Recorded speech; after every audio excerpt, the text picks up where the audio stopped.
He wore gloves every single day. Black, fingerless ones when it was hot, woolen ones when it was not. Even at dinner, when his fork slipped and clattered against the plate, he'd smile awkwardly, tug them tighter, and say, "My hands are just sensitive. I let it go. Kids have quirks, especially quiet ones."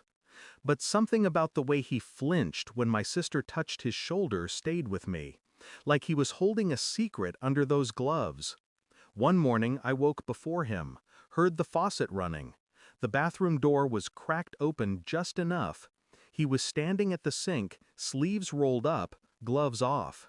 His reflection trembled in the mirror, small, frightened, fragile. I stepped closer, and when I saw his palms, I forgot how to breathe. Burn marks, fresh, angry red, the kind that don't come from accidents. He looked up, eyes wide. He froze like a trapped animal, water running over the wounds. "Please don't tell Mom," he whispered, and suddenly I understood that nothing about that boy's silence was natural. My sister, Lily, had always been fragile, delicate in a way that looked beautiful from the outside and rotted everything beneath it. Her husband, Mark, left 2 years ago. She called it irreconcilable. I called it convenient.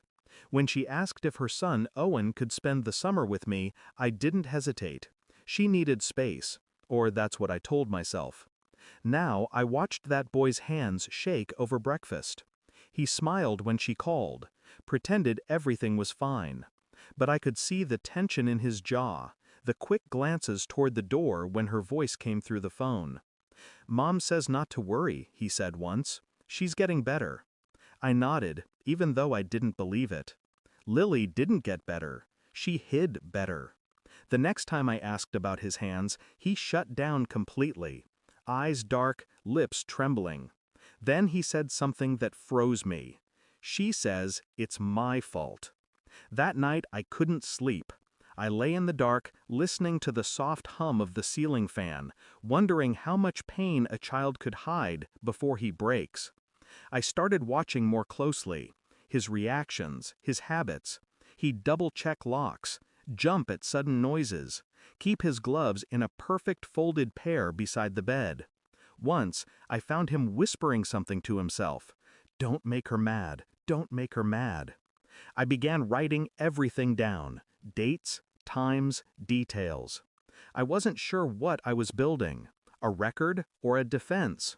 When she came to visit halfway through summer, she was radiant. Too radiant. New clothes, new perfume, new smile. "Has he been good for you?" she asked, voice sugary. "Quiet," I said. "That's how he is," she replied. "He gets it from me." But when she reached to touch his shoulder, he flinched again. Just slightly. Enough. That night I checked her social media. Nothing unusual, just photos, smiles, comments about healing. But buried in the tags was a man's name, a new boyfriend. I looked him up. Criminal record, sealed juvenile offenses, domestic disturbance once dismissed. Something twisted inside me.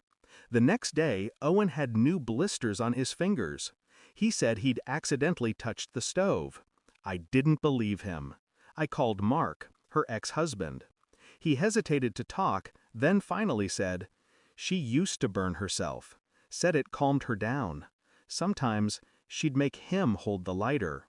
The words sank into me like ice water. That night, after Owen fell asleep, I went through his backpack.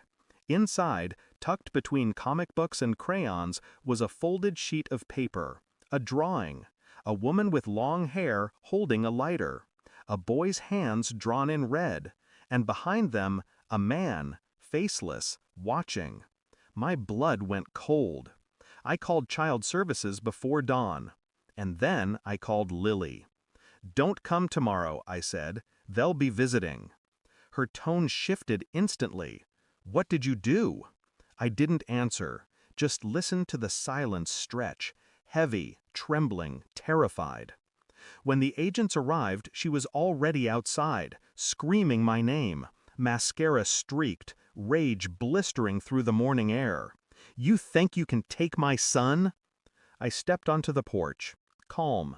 He's not yours to hurt anymore. Her voice cracked.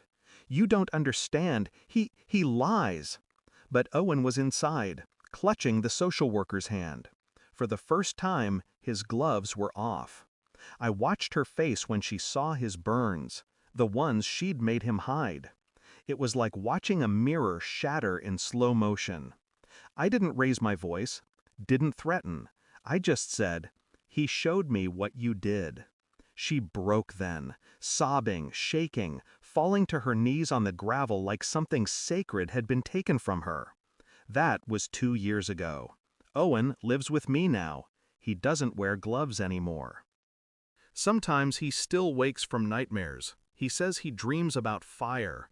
But when the sun rises, he opens his hands to the light. I see the scars. They've faded, but not disappeared, just like mine. I still think about her, my sister, the woman I once trusted with my life. How easily love can disguise cruelty. People ask if I miss her. I don't. I only miss the years I believed she was someone worth saving. Because now I know better, and that knowledge, cold as it is freedom. Thanks for watching. Don't forget to like, share, and comment. Subscribe now to Cheating Stories Insight World for more amazing stories.